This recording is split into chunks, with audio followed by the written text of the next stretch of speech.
Meus irmãos, a paz do Senhor. Meus queridos, vamos à nossa leitura bíblica dessa quinta-feira. Hoje, a leitura sugerida para nós encontra-se em Lucas, capítulo 24, versículo 47, que nos diz o seguinte: E em seu nome se pregasse o arrependimento e a remissão dos pecados em todas as nações, começando por Jerusalém. Ok? O tema sugerido para nós hoje: o Evangelho deve ser pregado a todas as nações. Lembrando sempre, irmãos, que estamos estudando a lição de número 11, que será aplicada no próximo domingo, permitindo o nosso Senhor, que traz por título Comprometidos com a Evangelização. Assim sendo, esse é o compromisso da igreja.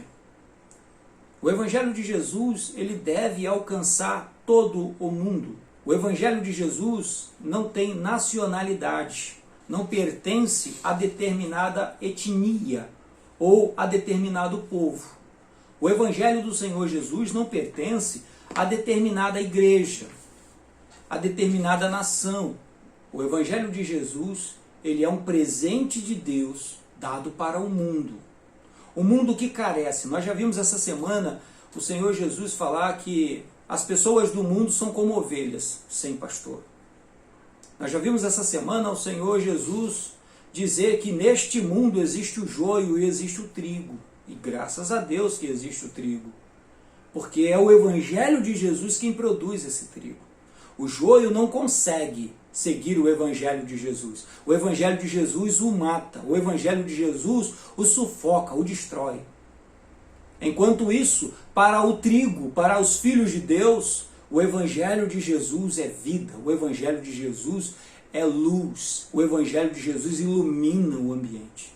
Então esse Evangelho não pertence a determinado grupo. O grande erro que a nação de Israel cometeu na antiguidade foi de achar que o Senhor nosso Deus, Yahvé, era exclusividade de Israel.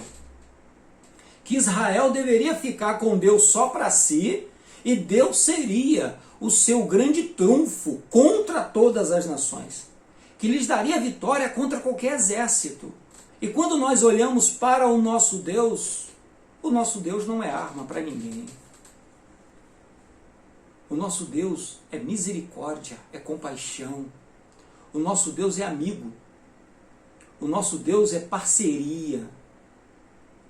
O nosso Deus é companheiro, é companheirismo.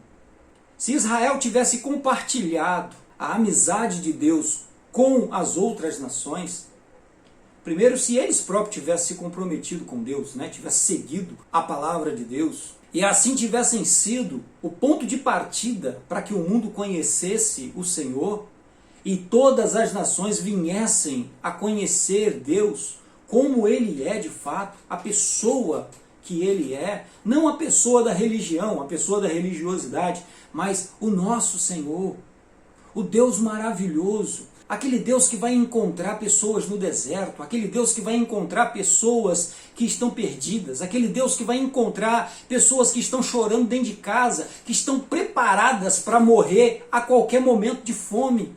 E de repente surge alguém em sua porta, enviado por Deus, e através dessa vida o Senhor faz um milagre que sustenta aquelas pessoas. Esse é o nosso Deus. Eu acho incrível como as pessoas vão para o Velho Testamento só para ver aquilo que lhes interessa. Enquanto isso, nós temos diversas passagens lindas no Velho Testamento que revelam esse Deus carinhoso, esse Deus amoroso, esse Deus misericordioso. Israel tinha que ter compartilhado isso. Era para Israel ser o ponto de partida, onde Deus ocuparia todo o planeta e toda a humanidade viria para Deus.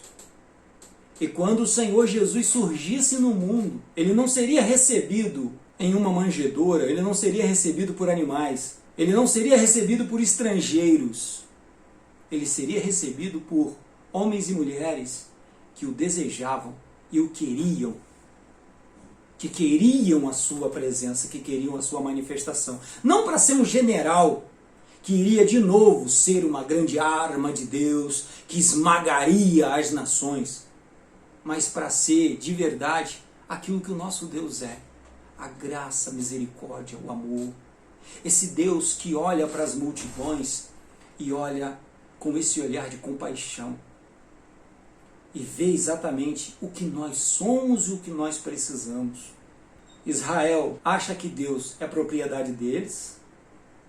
Israel tranca Deus dentro de uma caixa e, assim sendo, pensam ser donos de Deus. E agora Deus faz tudo o que eles querem que Deus faça. E esse não é o nosso Deus, né? O nosso Deus não está aqui para obedecer a ordem de um ou a ordem de outro. Somos nós quem devemos obedecê-lo. E assim sendo, caíram e fracassaram e foram destruídos. Não reconheceram o Messias quando ele veio, não o receberam, não o desejaram, o mataram. E por isso nós fomos enxertados no lugar. Nós fomos colocados no lugar deles. E não podemos cometer o mesmo erro. Jesus não pertence à Assembleia de Deus. Eu espero em Deus que a Assembleia de Deus pertença a Jesus. Eu amo a Assembleia de Deus. Ela é a minha casa, é nela que eu cresci, é nela que eu me fortaleci no Evangelho. Foi através dela que eu cresci no conhecimento da Palavra de Deus e no conhecimento da pessoa do Senhor Jesus. Mas ela não é dona de Jesus. Não é ela que diz como que Jesus tem que fazer, quando que Jesus tem que curar, em que lugar Jesus tem que operar.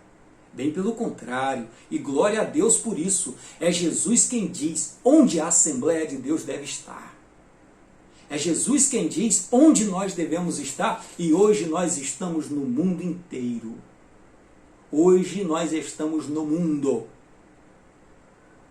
E o mundo é o campo no qual nós anunciamos a todas as nações. A todas as nações. Jesus Cristo salva, liberta, batiza com o Espírito Santo e daqui a pouco está voltando para nos levar para a sua pátria. Porque nós pertencemos a essa pátria. Esse mundo passa e tudo que nele há vai passar. Mas aqueles que esperam no Senhor subirão com asas como águia, correrão, não se cansarão, caminharão e não se fatigarão. Esses serão renovados na presença do Senhor. Que o Senhor Jesus te anime, meu irmão. Que o Espírito Santo inunde o seu coração com o fervor que vem da parte dele. Que esse fogo arda dentro de você. O fogo para proclamar a palavra de Deus e levar as almas à presença do Senhor Jesus. Deus te abençoe. Seja você exatamente aquilo que o Senhor projetou para que você seja, em nome de Jesus. Fique em paz.